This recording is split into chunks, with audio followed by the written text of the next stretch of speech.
नमस्कार विद्वानों, स्वागत आप सबका मिशन ज्ञान के ऑनलाइन प्लेटफॉर्म पर। विद्वान लोगों, आज हमारा टॉपिक है क्लॉक, यानी कि अगले 15 मिनट में ये पूरा का पूरा टॉपिक आपको समझ में आ जाएगा। लेकिन इसके लिए वीडियो आपको अंत तक देखना पड़ेगा। तो चलिए शुरू करते हैं। और पहले टाइप का प्रश्न आपके एग्जाम में जब आता है, तो क्लॉक में सबसे ज्यादा जिस चीज का ख्याल रखना है वो है कि हमें क्या दिया जाएगा, टाइम दिया जाएगा। जैसे कि यहाँ पर दिया गया है, एक घड़ी में 3:30 हुआ है और घड़ी की दोनों सुइयों के मध्य के बीच का कोण ज्ञात करना है। ये हमारे पास में ऑप्शन है। ठीक है। तो हमें कैसे ज्ञात करना है वो हम समझते हैं। हमें क्या करना होगा, एक फॉर्मूला याद रखना होगा। कौन सा फॉर्मूला है? 11 गुणा एम माइनस 60 इंटू एच बटे 2। यानी कि टाइम कितना था, सबसे पहले तो ये देखिए, 3 बज के आपके पास में टाइम कितना है, 30 मिनट है। तो यहाँ पर एच जो है वो आपका पहले वाला होगा और एम जो है वो बाद में होगा। भाई 3 घंटे हो गए और 30 मिनट हो गई। ये तो आपको क्लियर हो जाएगा, ये घंटे और मिनट हो गए। अब इस वाले फॉर्मूले का यूज करते हैं। तो 11 गुणा एम, बताइए 3:30 में आपकी कितनी है, 30, माइनस 60 गुणा एच, और एच कितना है, यहाँ पर कितना है, 3 है, बटे आपका कितना हो जाएगा, 2 हो जाएगा। 11 को 30 से आपने गुणा किया तो 330 हो जाएगा, माइनस आपका ये आपका 180 हो जाएगा, बटे अगर आप 2 करेंगे तो ये लीजिए 330 में से 180 अगर आप घटाएंगे तो 150, 150 में अगर आप 2 का भाग देंगे नीचे वाला तो कितना आ जाएगा, 75 डिग्री। यही अपना करेक्ट आंसर हो गया है। 75 डिग्री हमारे ऑप्शन में है, आप चेक कर सकते हैं, ऑप्शन सी हमारा करेक्ट हो चुका है। लेकिन यहाँ पर सबसे जरूरी चीज जो अपने को ख्याल रखनी है वो क्या है, कि हमें ये वाले कोण का ही मान बताना है। यहाँ पर दो कोण है, एक अंदर वाला और एक बाहर वाला, आपको नजर आ रहे होंगे। अलग अलग एंगल के नाम होते हैं। इतने बहुत सारी बेसिक चीजों में हम नहीं जाएंगे। आप सिर्फ इतना याद रखें कि जब भी हमें उत्तर निकालना पड़े, क्या कि घड़ी की दो सुइयों के बीच में कोण कितना है, तो हमें ये लिख के रख लेना। मैं जो यहाँ पर चीज लिख रहा हूं ना, 180 डिग्री से कम ही आपका उत्तर होना चाहिए। और सर ऐसा हो जाए कि 180 डिग्री से ऊपर चला जाए, तो हम क्या करेंगे? उस अवस्था में बच्चों जितना भी कोण का मान आता है उसको कितने में से घटाना है, 360 डिग्री में से घटाना है। ध्यान रखिएगा। हमारा पहला टाइप क्लियर है। लेकिन एक क्वेश्चन मैं आपको और करवा देता हूं, और वो क्या है कि 12:05 पर घड़ी की दोनों सुइयों के मध्य कितने डिग्री का कोण बनेगा, ये अपने को निकालना है। फॉर्मूला याद होगा आपको, 11 गुणा एम माइनस 60 गुणा एच बटे आपका कितना है, 2 है। लेकिन यहाँ पर देखिए टाइम कितना था, 12:05। अब आप मुझे ये बताओ, एच कितना है? सब बच्चे कहेंगे एच सर 12 होगा, और एम जो है वो आपका कितना होगा, 5 मिनट होगा। पहले एच आएगा फिर एम आएगा, इतना तो याद रह ही जाएगा। तो यहाँ पर देखो 11 गुणा एम, एम कितना है, 5 है, माइनस 60 गुणा एच, एच कितना है, 12 है, बटे आपका 2 है। ध्यान रखिएगा। अब यहां पर कई चीजें होंगी। 11 को 5 से गुणा करोगे तो 55 आ गया, माइनस 12 को 60 से गुणा किया तो 720 बटे आपका 2 हो गया। अब आप कहेंगे कि सर 55 में से 720 तो जाएगा नहीं, अगर घटाओगे तो माइनस में आएगा। नहीं, हमें क्या करना है, बड़ी में से छोटी वैल्यू घटानी है। ऐसा हो सकता है आपके साथ, ध्यान रखना। 720 में से 55 अगर आप घटा दोगे तो 665 बटे आपका 2 आ जाएगा। अगर आप 2 का भाग देंगे तो 332.5 डिग्री आ जाएगा। और अगर आप ये उत्तर कर दोगे तो गलत हो जाएगा, ये वाला उत्तर नहीं है। अब आप कहेंगे कि सर ऐसा क्यों? देखिए, इससे पिछली वाली स्लाइड पे मैंने आपको बताया था कि बच्चों हमें आंसर 180 डिग्री से छोटा ही देना है, रिफ्लेक्सिव एंगल जिसको कहते हैं। तो ये ज्यादा चला गया तो क्या करेंगे, हमें दिए गए जितना भी हमारा वैल्यू प्राप्त हुई है उसको 360 में से घटा देंगे, और इसको 360 में से घटाओगे तो 27.5 डिग्री आंसर आ जाएगा। ऑप्शन बी यहाँ पर करेक्ट रहेगा। तो मतलब पहला टाइप हमारा सीख चुके हैं हम। अब बढ़ते हैं दूसरे वाले टाइप की तरफ। क्या होता है कि पहले वाले में तो हमने कोण का मान ज्ञात कर लिया। अब क्या होगा, हमें कोण का मान दिया जाएगा, हमें टाइम निकालना पड़ेगा कि ऐसा कब होता है। जैसे कि ये वाला प्रश्न है, ऐसे प्रश्न आपके एग्जाम में बनने के बहुत चांसेस हैं। यहां पर समझिए, 10 से 11 बजे के बीच में घड़ी की दोनों सुइयां कब एक साथ होंगी। अब ये एक साथ होने का मतलब क्या है कि इसने कोण का मान दे दिया कितना, 0 डिग्री। लेकिन सिर्फ इसको 0 डिग्री नहीं कहा जाता, कई और भी सारे नाम है। यहां पर अगर आप देखेंगे तो 0 डिग्री हो सकता है, एक ही जगह हो सकता है, अतिव्यापित हो सकता है, एक ही दिशा में हो सकता है, ओवरलैप ऐसा लिखा सकता है इंग्लिश के अंदर। तो ये सारी की सारी चीजें एक ही है। इसका मतलब क्या है कि ये कितना चाहता है कि 0 डिग्री, और अब हमें टाइम कितना दिया। देखो दो चीजें हैं यहाँ पर, एक तो फ्रैक्शन में आंसर आएंगे, 54/6/11 इस तरीके से, 33/6/11, 34/5/11 इस तरीके से। तो हमें ऐसी वैल्यू निकालनी पड़ेगी। लेकिन सबसे पहले अगर आप देखोगे तो यहाँ पर कितना है, 10। तो मतलब 10 से 11 बजे के बीच में 10 बजकर कुछ मिनट आएंगे, वो हमें निकालने हैं। हमारा टाइम कितना है, 10 से 11। तो अब आप ना 10 से 11 हमने देख लिया, लेकिन 0 डिग्री के लिए एक चीज याद रखनी पड़ेगी और वो क्या रहेगा, बेस। तो 0 डिग्री जो है वो बेस कितना रहेगा आपका, 12 रहेगा। बस ये चीज अगर आपने याद रख ली तो हमारा काम हो गया, इतना तो याद रह ही जाएगा। अब क्या करना है कि 60/11 याद रखो, 60/11 को गुणा करना है किसके साथ में, ये बड़ी चीज है। हमारा बेस कितना है, 12 बजे तक। हमें कितने बजे तक पहुंचना है, 10 से 11, तो मतलब 10, पहले वाला समय कितना हो गया, 10। तो 12 से 10 बजे तक अगर आप पहुंचोगे तो कितने घंटे लगेंगे, 10 घंटे आपके लगेंगे। बस इतना सा काम करना है, अंगुलियों पे गिन लेना भाई। 12 के बाद में क्या आता है, 1 2 3 4 5 6 7 8 9 10, सर 10 घंटे लगे। तो कितने घंटे लगे अपने, 10, 10 से गुणा कर दिया, अपना काम हो गया। 60 को 10 से गुणा करोगे तो 600 बटे आपका कितना हो जाएगा, 11 हो जाएगा। 11 का हम भाग देंगे 600 में, फ्रैक्शन में वैल्यू निकालनी है। तो 11 का अगर इसमें भाग दिया तो 11 5 55, 5 बचा, 11 चौके 44, 54 हो गया। और ये आपका कितना हो जाएगा, 54 6/11। लेकिन ये कितना आ जाएगा, 10 बजकर 54 सही, 6/11, क्योंकि हमारा यहाँ पे देखोगे तो 10 से 11 बजे के बीच में पूछा था। ऐसा कोई ऑप्शन है क्या, देख लो। 10 बज के 54 सही, 6/11, अपना काम हो गया।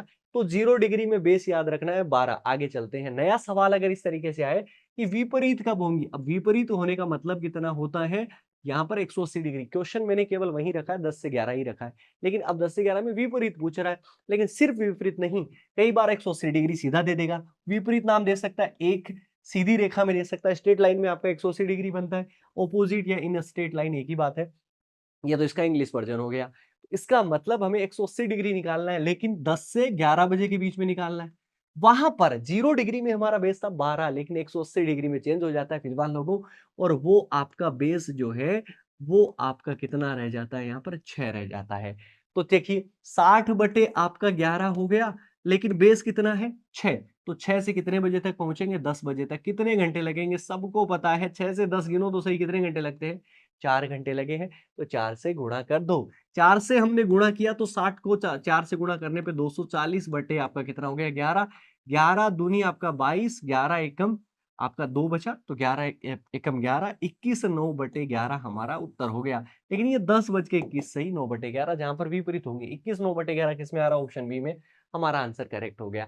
तो इस तरीके से आपका 180 डिग्री का भी हो गया। चलिए बढ़ते हैं। अब एक चीज और आ जाती है, लंबवत। ये 3 चीजें होती हैं। 0 डिग्री बेस आपका 12, याद रखना भाई। 180 डिग्री में बेस कितना, 6। और लंबवत का मतलब कितना डिग्री का कोण होता है, 90 डिग्री का। और एक बढ़िया बात यह है कि 90 डिग्री का कोण हर घंटे में 2 बार बनता है। तो इसका मतलब बेस भी कितने होंगे, 2। वहां पर कितना, 12 और 6 में एक एक ही बेस था, क्योंकि वहां पर एक घंटे में एक बार ही बनता है वो। तो यहाँ पर बेस आपके 2 रहेंगे। ध्यान रखिएगा, क्या बेस हमारे 2 रहेंगे, और वो आपके कौन कौन से रहेंगे, एक तो 3 रहेगा, एक हमारा क्या रहेगा, 9 रहेगा। हमारे पास में टाइम कितना है, 10 बज के 11 मिनट। तो हमें दोनों से ही निकालना पड़ेगा। सबसे पहले यहाँ पर अगर मैं बात करूं कि मैं सबसे पहले मैं 9 से निकालता हूं, हालांकि मुझे पता है कि किसके क्या क्या आंसर आएगा, लेकिन मैं 9 से निकालूंगा। 60/11 इंटू, बहुत सारी दिमाग में अभी कंफ्यूजन चल रहा होगा इन 2 से लेकर। 9 बजे से पहुंचना है कितने बजे तक, 10 बजे तक। कितना घंटा लगेगा, 1 घंटा। 60 बटे आपका 11, यानी कि 5 सही 5/11। ये 10 बज के 5 सही 5/11 होगा। क्या 5 सही 5/11 हमारे पास में ऑप्शन में है क्या, अगर आप देखेंगे तो नहीं मिला। अगर नहीं मिला तो हम क्या करेंगे, 3 से वाला निकालेंगे। सर दोनों ही आ जाए, दोनों नहीं आएंगे, निश्चिंत रहो। अगर आगे तो ऑप्शन ऐसा आ जाएगा, ए तथा बी या ए तथा सी दोनों, इस तरीके से आपका, ठीक है ना। तो ये आपका क्या हो गया, इस वाले से तो आंसर नहीं मिला, 3 से निकालते हैं। अब 3 से 10 बजे तक पहुंचने में कितने घंटे लगेंगे, सबको पता है भैया, 7 घंटे लगेंगे। तो 7 से गुणा करना पड़ेगा। 60/11 इंटू 7 कितना हुआ, 420/11। तो 420/11 के यहाँ पे 11 का भाग 42 में देंगे तो 11 तिया आपका कितना हो जाएगा, 33। यहाँ पर बचेंगे 9, 11 8 88, 38 2/11, 10 बज के 38 सही 2/11। ये हमारे पास में बनता है 38 सही 2/11, ऑप्शन सी में आ रहा है, करेक्ट आंसर हो गया। ये 90 डिग्री भी हो गया। तो ओवरऑल कंक्लूजन में अगर मैं समझा दूं टाइप नंबर 2 का, तो केवल बेस याद रखने हैं। 0 डिग्री का कब बनता है, तब वहां पे बेस कितना रहेगा, 12। 180 के लिए कितना, 6, और 90 डिग्री के लिए 3 और आपके 9। बस काम हो गया आपका। आगे आइए, एक टाइप नंबर थर्ड में हम पढ़ेंगे दर्पण और जल प्रतिबिंब। इस पर आधारित सवाल आते ही आते हैं आपके। तो देखिए, एक लड़के ने एक दीवार घड़ी का कांच में प्रतिबिंब देखा। कांच का मतलब क्या होगा, दर्पण प्रतिबिंब की बात हो रही है। अब लड़के ने 3:20 का समय जो है वो प्रेक्षित किया। अब 3:20 देखा तो घड़ी का वास्तविक समय हमें निकालना है। देखो, सारी की सारी निचोड़ ये है कि ये 2 चीज़ याद रख लो। अगर कभी भी किसकी बात हो, अगर बात हो दर्पण प्रतिबिंब की, तो दर्पण प्रतिबिंब में क्या याद रखना है, 11:60 या 23:60। अब 11:60 या 23:60 का क्या करना है, जो भी क्वेश्चन में टाइम आए उसमें से घटा दो, क्या पूछा क्या नहीं बस छोड़ो आप। दर्पण प्रतिबिंब का, ठीक है जी। और जल प्रतिबिंब में आप क्या करो, 18:30 या 17:90 में से घटा दो, बस बात खत्म ये है। लेकिन ध्यान रखिएगा, अगर किसी भी ऑब्जेक्ट के अगर मिरर नीचे रखा जाता है तो वो जल प्रतिबिंब की तरह बिहेव करेगा, मतलब उसके हॉरिजॉन्टल प्लेन में अगर रखा जाएगा ऊपर या नीचे तो वो आपका जल प्रतिबिंब बनेगा, तो जल प्रतिबिंब की तरह घटाएंगे। हालांकि ऐसा क्वेश्चन बहुत कम देखने को मिलते हैं। तो 2 चीजें याद रखिए, 11:60 या 23:60 या 18:30 या 17:90। हम क्वेश्चन की तरफ चले, हमें टाइम दे रखा है 3:20, क्या पूछा है, वास्तविक समय। अब वास्तविक समय पूछ ले दर्पण से या दर्पण से वास्तविक समय, हमें याद क्या रखना है, 11:60। तो 11:60 या 23:60 है अपने पास में, 11:60 और 3 बज के आपका कितना है, 20 मिनट। घटा दो आप, 3:20 में से घटाएंगे तो ये 40 बचा और ये आपका 8:40 हमारा काम हो गया। 8:40 ऑप्शन सी में आ रहा है, करेक्ट आंसर हो गया। सर ये 23:60 का क्या करेंगे? कई बार क्या होता है, ऐसा समय आ जाता है जब नहीं घटता, तब हमें उसका यूज करना पड़ेगा। चलिए कुछ एग्जाम्पल ले लेते हैं तो फटाफट करेंगे। यहाँ पर मैंने क्या किया कि दर्पण प्रतिबिंब लिख दिया, फटाफट निकालने हैं। मान लीजिए कि 7:35 आ गया, दर्पण प्रतिबिंब से समय अगर मुझे निकालना है, वास्तविक समय निकालना है, तो क्या करेंगे, 11:60 में से मैंने क्या घटाया, 7:35 घटाया। अब 7:35 अगर मैं घटा दूंगा तो यहाँ पर अगर आप देखेंगे तो ये आपका कितना हो गया, 25, और ये आपका कितना हो गया, 4:25। हमारा उत्तर कितना हो जाएगा, 4:25 हमारा उत्तर हो गया। चलिए सवाल हो गया। यहाँ पे 8:40 है। अब 8:40 अभी हमने निकाला ना, तो अभी आप देखिए 3:20, आप 3:20 अगर आपने घटाया तो 8:40 आया। अब 8:40 किस में से घटाओगे, 11:60 में से। 8:40 अगर आप घटाएंगे तो सबको पता है कि कितना आएगा, 3:20 आएगा। हमारा सवाल हो गया। तीसरा सवाल देखिए, 11:35, क्या हमें इसमें से घटाएंगे 11:60 में से? 11:60 में से अगर आप 11:35 घटाएंगे तो ये तो आपका जीरो हो जाएगा, और ये आपका कितना हो गया, 25। 0025 ये आपको समझ में नहीं आए तो आप ऐसी अवस्था के अंदर, ठीक है ना, किसका यूज ले लो, 23:60 का यूज ले लो। इसीलिए वो दोनों लिखेंगे। 23:60 वाला 24 घंटे का टाइम है। समझने वाली बात ये है। तो यहाँ पे 11 आपका कितना दिया गया, 35। तो ये आप अगर आप घटाएंगे तो इसमें 12, और ये आपका कितना हो जाएगा, 25। 12:25 हमारा उत्तर हो गया। चौथे का फटाफट बताओ, 17:42। अब 17:42 आप 11:60 में से नहीं घटा सकते, तो इस वजह से यूज किसका करना पड़ेगा, हमें करना पड़ेगा 23:60 का। तो 23:60 हम यहाँ पर घटा देते हैं, और ये आपका 17:42 हो गया। तो यहाँ पर कितना बचेगा, 18 मिनट बचेंगे, और यहाँ पे 23 में से 17 जाएगा तो 6 आएगा। तो ओवरऑल आंसर कितना आ जाएगा, 6:18। लास्ट अगर हम देखें तो 19:55 दिया गया है। इसको 11:60 की बजाय हम किस में से घटाएंगे, 23:60 में से घटाएंगे। तो 23:60 में से अगर मैं, ये आपका कितना दिया गया है, 19 आपका 55 दिया गया है, तो ये 19 23 में से जाएगा तो 4, और 60 में से 55 जाएगा तो 5, 4:05 हमारा सवाल। और वो भी हर तरीके से, किसी भी तरीके की इसमें यहाँ पर दिक्कत है नहीं। उम्मीद है सारी चीजें आपको समझ में आ गई। चलिए, लेकिन जल प्रतिबिंब की हमारे पास में चीजें आ सकती है। अब जल प्रतिबिंब के लिए मैंने आपको क्या बताया, या तो आप 17:90 में से घटाइए, या फिर आप 18:30 में से घटाइए, जो आपको अच्छा लगे। देखिए 18:30 घट जाएगा जब 30 मिनट तक रहेगी, लेकिन ये 1:40 है।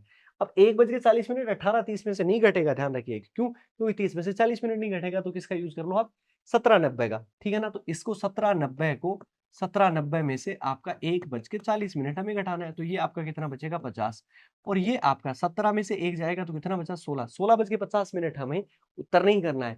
16 का मतलब कितना होता है, 12 के बाद में 1 जो गिनता है उसको 13 गिन लो। 13, 14, 15, 16 यानी कि कितना हो गया, 4 बज के आपका कितना हो गया, 50 मिनट हो गया। चलिए, अब इसी तरीके से आपका 14:45, ये 30 में से 45 नहीं घटेगा, तो हम क्या करेंगे, 17:90 में से घटाएंगे। 17:90 में से अगर मैं 14:45 अगर मैं घटाता हूं तो ये आपका 45 ही बनेगा, और यहाँ पे 17 में से 14 गया तो आपका कितना होगा, 3 होगा। 3:45। अब मेरी बात सुन लो, एक तीसरे, चौथे और पांचवें सवाल का जवाब आप लोग देखेंगे। अगर आपने वीडियो अगर पूरा देखा होगा तो मुझे पता लग जाएगा। जितने सारे कमेंट, मुझे सारी चीजें समझ में आ ही जाएंगी कि आप कितना इस चीज को सीरियस लेते हैं। जितना सीरियस लेंगे उतने बढ़िया बेटर वीडियो, सब क्लास लेवल की चीजें आपके सामने हाजिर हो जाएंगी, ये तीनों के आंसर करने हैं। लेकिन कई बार ऐसा हो जाता है एग्जाम में कि हम जो उत्तर निकाल रहे हैं, जैसे कि 4:50 निकाला, जल प्रतिबिंब का, क्योंकि वो एग्जैक्ट वैल्यू नहीं आती, इस वजह से 4:50 अगर ऑप्शन में नहीं मिलता है तो उसमें से 1 घंटा कम कर देना, 3:50 आंसर कर देना। ठीक है जी। और ये डिटेल में कैसे होता है उसके लिए आप प्रॉपर वीडियोस देख सकते हैं, हमारे प्लेलिस्ट में पड़े ही हैं। हाँ जी, आगे बढ़ जाते हैं टाइप नंबर 4 की तरफ, जो कि मिसलेनियस टाइप का होता है। घड़ी के लेट होने का और इससे संबंधित सवाल होते हैं। यहाँ पर क्या दिया गया, एक घड़ी जो कि समान रूप से तेज होती है, मतलब बढ़ेगी धीरे धीरे। ठीक है, सोमवार को दोपहर 12 बजे, तो सोमवार की बात है कि लीजिए सोमवार हमने लिखा दोपहर 12 बजे, 12 पीएम लिख दिया मैंने। और ये दोपहर को 12 बजे कितनी मिनट धीरे थी, 5 मिनट धीरे थी, तो मैंने क्या कर दिया, माइनस कर दिया। और अगले दिन नोटिस किया गया, अगले दिन यानी कि मंगलवार की शाम को 6 बजे, अच्छा जी मंगलवार की बात होती है, और ये कितना हो गया, शाम को 6 बजे आपका, और ये कितनी तेज हो जाती है, 10 मिनट तेज हो जाती है। घड़ी ने सही समय कब दिखाया। अब देखिए कोई घड़ी 5 मिनट पीछे थी और फिर भागना स्टार्ट करी और 10 मिनट आगे होगी, तो टोटल कितना भागी, 5 तो ये भागी और 10 आगे वाला भागी, तो कितना भागी टोटल 15। 15 मिनट जो है वो तेज होने के लिए इसको कितने घंटे लग गए। हमेशा ध्यान रखना ये टोटल टाइम अपने को निकालना ही पड़ेगा ऐसे क्वेश्चन के अंदर। तो सोमवार से मंगलवार के दोपहर 12 बजे 24, 24 और 6 कितने लग गए, 30। इन दोनों के बीच में कितने घंटे का गैप है, 30 घंटे का। तो 15 मिनट तेज होने के लिए इसको कितने घंटे लगे हैं, 30 घंटे लगे हैं। तो 1 मिनट तेज होने के लिए कितना लगेगा, एक-एक नियम लगाओ, 30 बटे आपका कितना हो जाएगा, 15। लेकिन ये कह रहा है कि घड़ी ने सही समय कब दिखाया, कितना तेज करेंगे बराबर आ जाए। अरे यार ये -5 थी ना, 5 आगे कर दो तो बराबर आ जाएगी, बस सीधी सी बात है, 0 पे आ जाएगी ना। मतलब 0 का मतलब एकदम 20 में आ जाएगी वो, ना तो आगे होगी ना पीछे होगी। तो ये आपका, और अगर बात करें 5 मिनट, तो 5 मिनट के लिए कितना से गुणा कर देंगे, 5 से। 5 तिये 15, 3 से अगर आप घटाएँगे तो 10, तो कितना टोटल घंटे लगेंगे, 10 घंटे। अब 10 घंटे किसमें ज़्यादा लगेंगे, यहाँ से ही तो चालू करेगी, तो यहाँ मैं 10 घंटे जोड़ दूँ, और अगर आप इसमें 10 घंटे अगर आप जोड़ देंगे तो 12 से उसी रात को, रात के 10 बजे आपका सही समय जो है वो आ जाएगा। ऑप्शन डी आपका करेक्ट आंसर हो गया। हो गया सवाल? आगे आओ जी। लेकिन इस तरीके का सवाल भी आपके एग्ज़ाम में आ सकता है मिसलेनियस टाइप का, ये प्रैक्टिस से आपको आएगा। एक घड़ी सुबह 8 बजे सही समय दिखाई दे रही है, ये एक दिन में घड़ी जो है वो 10 मिनट आपकी तेज़ हो जाती है। इसने ऑलरेडी अपने को दे दिया है। 24 घंटे के अंदर कितना तेज़ हो जाती है, 10 मिनट। एक बात बताओ कि 1 घंटे के अंदर कितना तेज़ हो जाएगी, 10/24 होगा कि नहीं होगा? होगा। लेकिन ये कितने घंटे का ये पूछ रही है, ये आप देखिएगा कि यहाँ पर घड़ी के बारे में पूछा जा रहा है, कितने जगह बजे का पूछा है। तो एक घड़ी सुबह 8 बजे है, और जब घड़ी शाम के 4 बजे आपका होगी, लेकिन वो आपके अगले दिन होगी। तो ये टोटल कितना हो गया? 8 से 8 आपका 24 घंटे, और 24 और 8 आगे होंगे, यानी कि टोटल कितने हो गए, 32 घंटे। लगभग समय पूछा है, तो 32 घंटे में कितना तेज होगी, तो 32 से आप गुणा कर दीजिए। यहाँ पे 4 छीके 24, 4 अट्ठे 32। यहाँ पे अगर आप देखेंगे तो ये 4 और ये आपका 3, 10 चौक कितना हो जाएगा, 40। 40/3, तो ये आपका लगभग-लगभग जो है वो 13 पॉइंट समथिंग आएगा, यानी कि 13 मिनट वो आपकी तेज़ हो चुकी होगी। तो 4 बजे है वो 13 मिनट तेज़ है, तो एक्चुअल टाइम हमें पूछा है, लगभग वास्तविक समय जो है वो पूछा, तो 13 मिनट है वो घटा दो 4 बजे में से, 3:47 हमारा आंसर हो जाएगा, ऑप्शन बी हो जाएगा। ये लीजिए, ऐसे सवाल अपने को करने हैं। इस तरीके का सवाल अगर आ जाए, क्या करेंगे?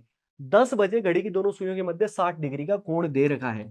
10 बजे तो 60 डिग्री का कोण हमें दे ही रखा है। अब कह रहा है कि 2 मिनट बाद में, 2 मिनट बाद में कौन-कौन सी सुइयाँ होती है? घड़ी की घंटे वाली सुई और मिनट वाली सुई। अब 2 मिनट में ध्यान रखना कि मिनट वाली सुई जो होती है बच्चों, वो 6 डिग्री का कोण बनाती है 1 मिनट में, और घंटे वाली सुई जो होती है वो 0.5 डिग्री का कोण बनाती है। 2 मिनट की बात हो रही है। अगर मैं मिनट वाली सुई की बात करूँ तो कितना डिग्री बन जाएगा? 12 डिग्री, क्योंकि 1 मिनट में 6 तो 2 में 12 बन गया। और यहाँ पे 1 मिनट में 0.5 घंटे वाली सुई बनाती है, तो यहाँ पर 1 मिनट में जो 2 मिनट में आपका कितना बन गया, 1 डिग्री। अब ये दोनों ही बढ़ेंगे तो ये कोण जो है वो 12 + 1 मत कर देना, ये कम करेंगे, क्योंकि दोनों में से घटेगा ये। तो 12 में से 1 घटाएँगे तो टोटल कितना हो जाएगा, 11 डिग्री आ जाएगा, और ये 11 आप इसके अंदर डिग्री जोड़ दो। 11 डिग्री हमने जोड़ दिया तो कितना आ जाएगा, 71 डिग्री, ऑप्शन सी हो जाएगा करेक्ट आंसर, ये लीजिए। अगर ये टाइम कम होगा तो इसमें से घट जाएगा, अगर ज़्यादा हो रहा है 10 बज के बाद में जा रहा है तो एंगल का मान जो है वो बढ़ेगा ही। हो गया सवाल? हाँ जी। यहाँ पर एक चीज़ और आपकी इम्पोर्टेंट है, कई बार सीधी पूछ ली जाती है। जैसे कि आपको यहाँ पर क्या दिया गया है कि 24 घंटे में सुइयाँ जो है वो एक साथ, मतलब 0 डिग्री का मतलब है। तो 0 डिग्री में जो है वो हमारी कितनी बनाती है, ये ध्यान रखना। 1 घंटे में 0 डिग्री का कोण 1 बार बनता है। लेकिन 12 घंटे में 12 बनना चाहिए, लेकिन नहीं बनता। कितनी बार बनता है? 11 बार बनता है। और 24 घंटे की बात करूँ तो ये आपका कितना बनेगा, 22 बार, ध्यान रखिएगा। इसी तरीके से 24 घंटे में विपरीत की अगर मैं बात करूँ 180 डिग्री का एंगल, वो भी आपका 24 घंटे में कितनी बार बनता है? 22 बार बनता है। लेकिन 1 घंटे में लंबवत आपकी सुइयाँ जो होती है वो 2 बार होती है। इस वजह से 24 घंटे में 48 होनी चाहिए, लेकिन 3 से 4 और 9 से 10 में 1-1 बार होती है। इस वजह से ये वाला एंगल जो है वो 24 घंटे में कितनी बार बनता है? 44 बार। ये तीनों चीज़ें याद रख लेना। ये आपका 1 घंटे में 1 बार होता है, ये 1 घंटे में 1 बार, ये 1 घंटे में 2 बार। ये 12 घंटे की अगर मैं बात करूँगा तो ये आपका कितना होगा? 11। ये आपका 12 घंटे में कितना होगा? 11 और ये आपका 12 घंटे में कितना होगा? 22 होगा। सवाल सारी चीज़ें मैंने एक्यूरेट आपको बढ़िया तरीके से समझा दी है। 15 मिनट में इससे बढ़िया वीडियो आपको नहीं मिलेगा, मैं यकीन के साथ कह सकता हूँ। मेहनत मैं आपके लिए पूरी करूँगा, तुम बस खड़े रहना, हम लड़ाई करेंगे और हम जीतेंगे। तो मुलाकात होगी अगले भाग में आएगा एक नया टॉपिक। बढ़िया तरीके से बढ़िया सारे कमेंट भर दो आप कमेंट बॉक्स में, मुझे मज़ा आ जाएगा पढ़ के और आपको भी इसी तरीके से पढ़ के। फिर मुलाकात करेंगे अगले वीडियो के साथ। ख़्याल रखिए, सुरक्षित रहिए और जुड़े रहिए। धन्यवाद।